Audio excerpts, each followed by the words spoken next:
Is a heat pump really the answer for everyone? Are there other solutions that could work for you? Welcome to the Everything Electric Show. Please support our Stop Burning Stuff Patreon and help us to tackle misinformation about electric vehicles and clean energy. Did you know that in the UK, 1.8 million gas boilers are installed each year?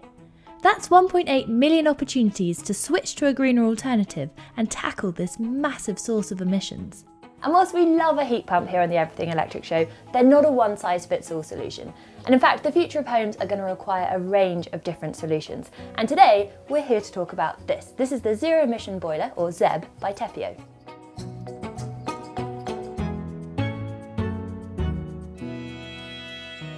So what actually is a ZEB? Well, it's a thermal energy store, which means that it takes electricity to heat up a very, very high density concrete block to 800 degrees C. And it stores that energy as heat until it's needed in your home. And so whilst obviously there's a lot of insulation in there, the outside of it is still very nice and warm. Now, as well as being powered by electricity, it's also operating on some very sophisticated software. And that means that it can take advantage of the type of tariff that you're on. So let's say that you're on a time of use tariff, it can heat up when your cost of electricity is really low or when the electricity grid is really green, and then store that energy until then you eventually need it. Now, really importantly, this is a plug-in replacement for your gas boiler. So that means you can take out your gas boiler, pop in one of these, use the same existing pipework and connect directly into your heating or underfloor heating. So really, really minimal changes required. But it is worth noting that this isn't a combi. It does need a hot water cylinder, though apparently there is a combi version in the works. I first saw the ZEB on the Fully Charged show. It just seemed to fit really with my circumstances here. So we've got a 1930s semi-detached house with micro-bore heating, and if I wanted to go down the route of an air source heat pump, there would have been a lot of modifications to the house and upheaval, which I didn't really want to do. Probably would have had to have changed out quite a few radiators. So the ZEB seemed to be, the perfect fit really. It just all goes on in the background with me, not having to do anything. And the fact that it's learning the habits of family and what we do in the house, that it also takes into account the tariff that I'm on, the electricity tariff that I'm on as well. We need to replace our gas boilers every 10 years, so it just makes sense to go with new technology. There's less servicing and maintenance involved, so it's a much more sensible option at the end of the day. So what makes a ZEB a viable alternative to a heat pump? Well, before we get to that, if you want to watch more episodes about technologies like this, then please do make sure to subscribe to our channel. And if you want to see stuff like this in real life, then you can come along to one of our live shows. And next up, we're in Amsterdam, and you can get your tickets on the top right-hand corner of the screen. Now, back to ZEBs versus heat pumps. Now, as many of our viewers know, we have a very familiar face in the team who already has a Tepeo boiler. So we thought, who better to ask than Robert himself? So Robert, you've had your Tepeo for just over a year? Got to be close to 18 months, yeah. So just give us an overview of what setup have you got? So, so it's all electric now. We don't have, because we used to have gas, but we had bottled gas because we're not on a gas main. So we had a gas cooker and a central heating and gas water heating. That's what we used to have. And the really difficult one was central heating. So the water heating, brilliant. It works so well. Mixergy is such a genius idea. We've done shows about that. But the Tepeo boiler was the first time I saw something. I went, oh, I don't have to completely rebuild the house and all the heating systems in it to put this in. This literally fits in where your gas boiler was. And even the two pipes that come out of the back, I didn't even know this is the standard distance between them that fits in where your existing boiler was. So the plumbing is it took 15 minutes to put it in. It was so quick. 15 minutes, so literally one out, one in. Pushing the huge boiler in, that took quite a long time, but once it was in, joining it to the pipes that were already here took 15 minutes. It was a plumber and he just went, how they do, makes that noise. That's what I hear they do. But so from a kind of physical installation process, sounds extremely, extremely simple. How was getting to grips with the software? So it was a little bit of a challenge right at the beginning. We were one of the first people to have one. The software was in its beta stage. Yeah. I think that's what they call it in software language. So there was a bit of difficulty initially, but the great thing is that it is completely software controlled. and therefore the software is updated. So now it's totally different experience. I can override it if it's charging when I don't want it to. I can stop it charging. It doesn't do anything wrong. It does as it's told. But one of the great advantages is the boost button, which is a fairly recent thing. So I charge it overnight on an off-peak tariff. So in the first thing in the morning, it's at 100%. That is 40 kilowatt hours of heat.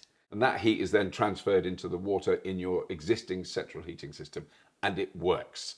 The radiators are very hot when you turn it on. So I've learned to and we just use the thermostat. We don't touch the boiler, don't really touch the software. Once that's doing it, I turn our thermostat up, the heating comes on. I turn it down, it goes off.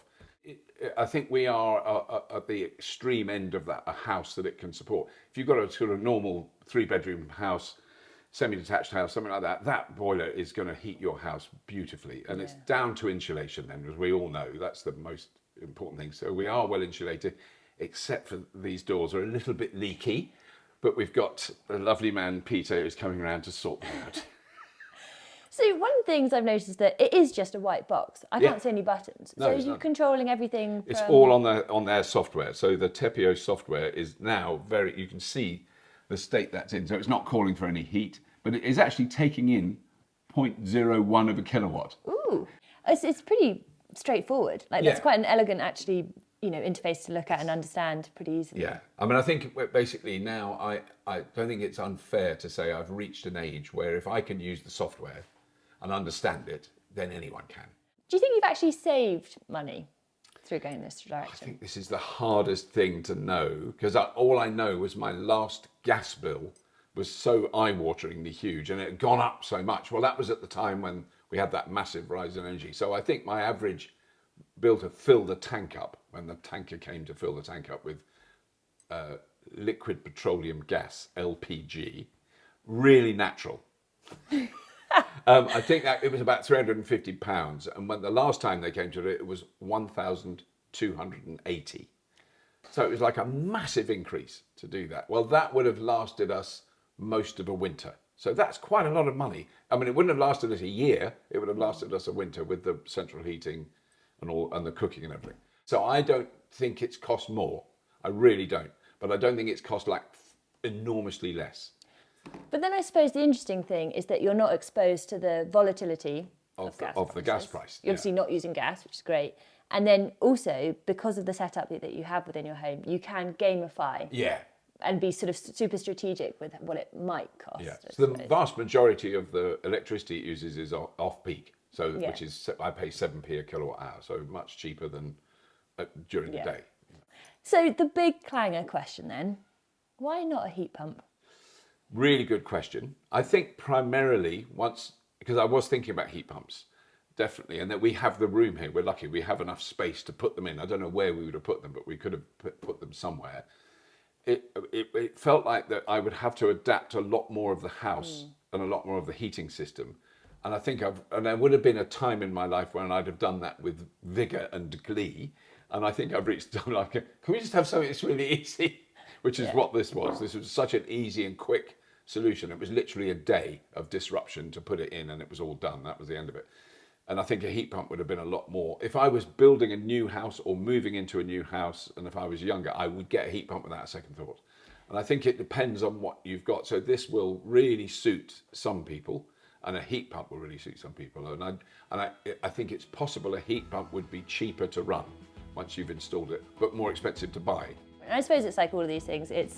It depends on your house, it depends on your setup, it depends on the age. So it's impossible to sort of say it's a completely kind of black and white decision. Yeah, I don't think this is, I would not argue that this is better than a heat pump or worse. It's different. And I think that's because it still needs the same background stuff. So you need your house really well insulated to make it cost effective. But I mean, the thing is, we should have our houses really well insulated. Doesn't matter what, even if we're burning coal, you should have your house well insulated because you'll burn less coal.